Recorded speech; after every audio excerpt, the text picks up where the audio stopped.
It's a centuries-old tradition to don your spring Sunday best and your most whimsical hat and head to Fifth Avenue for the annual Easter Bonnet Festival and Parade.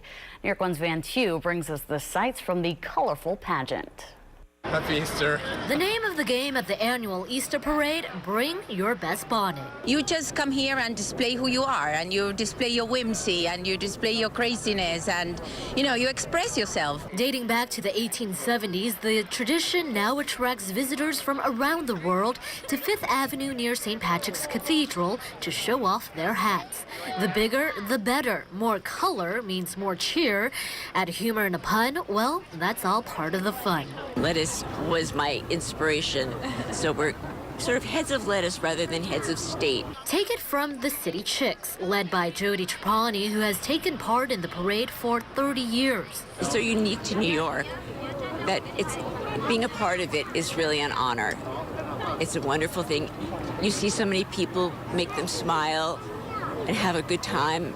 It's always great. And the best way to experience the parade is to put on a hat and be a part of it yourself.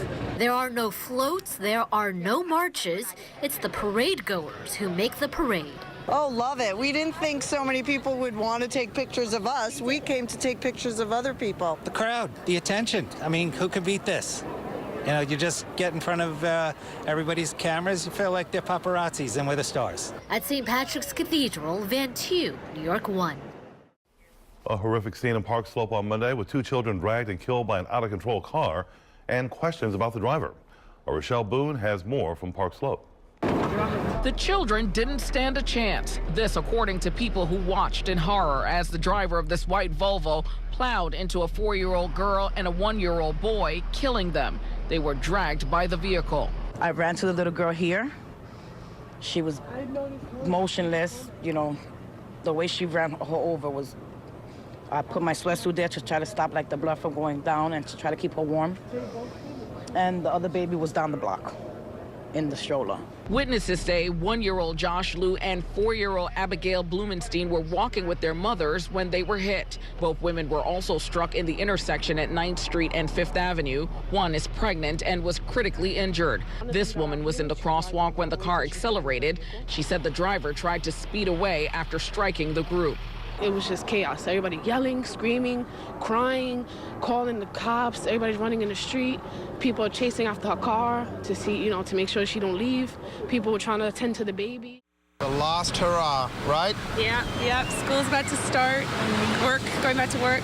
No laboring here at Rockaway Beach this holiday weekend. Instead, a lot of laying around and relaxing. Labor Day to me, this is a family time. For many, the unofficial end of the season is a time to hit the beach, barbecue, and take in the weather and water. So you had to bring the whole family out. Yep, including Grandma from Grandma's out there in the waves somewhere. Hope we didn't lose her. It was one of the hottest Augusts ever on record in the city. Many families skipping town to beat the heat and make memories. I got to go to Nashville. But now, looming ahead, the long weekend means back to work, back to class. It's very sad because I don't like going back to school. Oh. I'm a little bit sad because I'm in the zone of summer. and you can still be in that summer mode for another week while the city is keeping its beaches open longer than usual until the 13th. They're open from 10 till 6, and that means good news for the city's beach vendors. An extended time period, and we will be able to sell more. Need to add a little extra flair to your holiday decorations? A store in Queens may just be the place for you. New York 1's Gina Apodaca got a peek inside. From spinning elves to stepping Santas, shoppers have plenty of choices at the House of Holidays in Ozone Park. 9-year-old Ava Abrams brought her aunt shopping, looking to put her own spin on her Christmas decoration. What did you put on it? Snowflakes, a candy cake sticker, and a Christmas tree sticker, and a snowman. We always love the store, like they put it up every year, so we love coming here every year getting new ornaments, so it's pretty cool being able to share with her. And there's plenty to share. Every year, this 35,000 square foot piano store transforms into a winter wonderland. 2 floors of decorations, from extravagant light displays to Christmas trees, both real and artificial. You'll find favorites like the elf on the shelf. There's even a station to make your own personalized ornament. Store owner Larry Garino says it takes a long time to get everything ready. We start in early January. Throughout the whole year, we work on Christmas. And I know it sounds strange to be working on Christmas in May, but we really are all the time. It's kind of like Santa. He works a lot harder than we do. And if you lack a little imagination like I do, don't worry. There's plenty of inspiration here in the store. Give you an idea of what is possible this holiday season.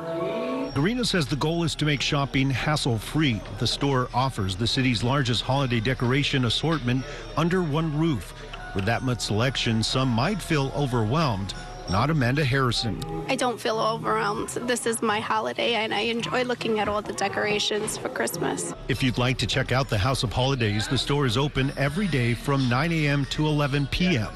In Ozone Park, Gina Apodaca, New York 1.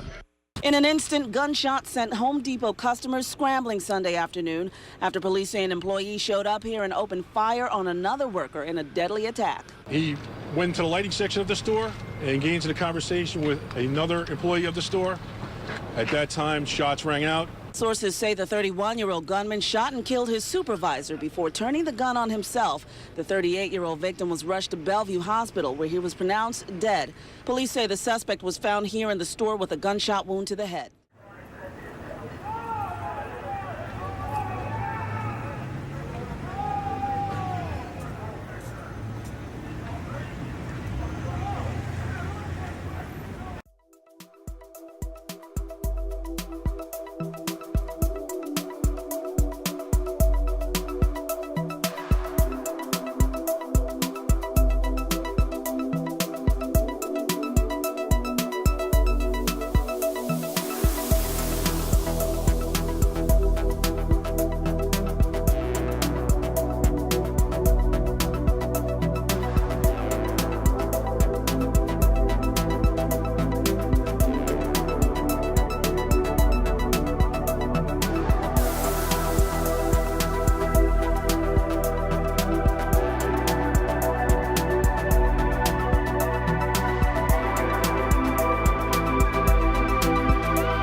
Which one? Where? Yeah, police, bitch.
So how many of you would actually jump into some freezing water on a freezing day? Well, hundreds of people actually did that.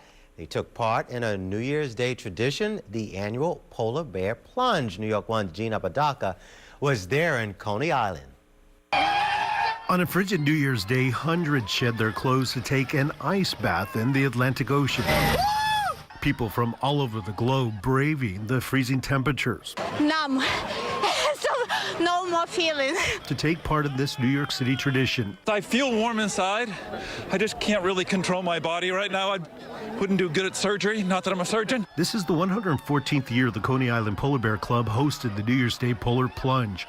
Since 1903, the club has been swimming here every Sunday during the winter months. At least for me, it's the hottest place that I can be on the winter time. The hottest place? The hottest place. Así es, ya concluye un evento que fue dedicado como un rally para Puerto Rico, que en realidad sirvió para que el gobierno de la isla le agradeciera al estado de Nueva York todas las contribuciones y el apoyo que ha tenido con la isla y con su gobierno a 4 meses de los pasos de los huracanes Irma y María. Quiero destacarles que el gobernador Cuomo dijo que su compromiso férreo continúa con Puerto Rico y esto será hasta el día en que la isla haya sido reconstruida. Por parte del gobernador tuvimos declaraciones en cuanto... Nobody cared that he was screaming and he couldn't breathe. Nobody cared. Raw emotions from the widow of Eric Garner as she took the stand Saturday in a mock trial of Officer Daniel Pantaleo. The NYPD officer, she says, put her husband in a chokehold, killing him in July of 2014 on Staten Island. After testifying and being grilled by lawyers, she got angry and broke down in tears. After going through this, I don't think I would be able to sit through a real trial. I think I would either be right next to my husband or either in jail. This mock trial is part of a docudrama called American Trial. The film uses real New York lawyers, medical and police experts to determine what could have happened if there had been a trial against Officer Pantaleo in the death of Eric Garner. In 2014, the Staten Island District Attorney didn't convince a grand jury that Pantaleo should have been indicted. Personally, I wouldn't be making this movie if I didn't think that there should have been a trial. So that's my personal position. But the director says he wants this film to be as honest as it can be. I didn't write a script. The attorneys wrote their questions. The witnesses are giving the answers, the real people, so they're just giving the real answers that they would have given. So I have very little control as a film director. The director says the only actor in this film is the person portraying Officer Pantaleo. The person defending him in the movie is a retired NYPD captain, now a lawyer. If it were to go to trial, should not have been found or should not be found guilty of manslaughter or strangulation. I think that his actions were justified. I think that the move that was put on was not a chokehold. James Knight was a friend of Eric Garner and was there when cops tried to arrest Garner for allegedly selling loose cigarettes, which is illegal. Knight testified before a state and federal grand jury in the case. He testified for this film as well, saying Garner was not selling loosies when cops approached him. I thought he was going to get a ticket, go to jail. I didn't know he was going to die, So that's what hurt most, because when they put him on a stretcher and put him past me, I can tell with his eyes rolled to the back, his legs slumped over, that he wasn't breathing. I knew he was dead. Federal prosecutors are continuing to investigate to see if there should be civil rights charges brought against any of the officers. But 4 years later, Garner's widow says she doesn't have any faith in the Justice Department. In the Bronx, Dean Meminger, New York 1.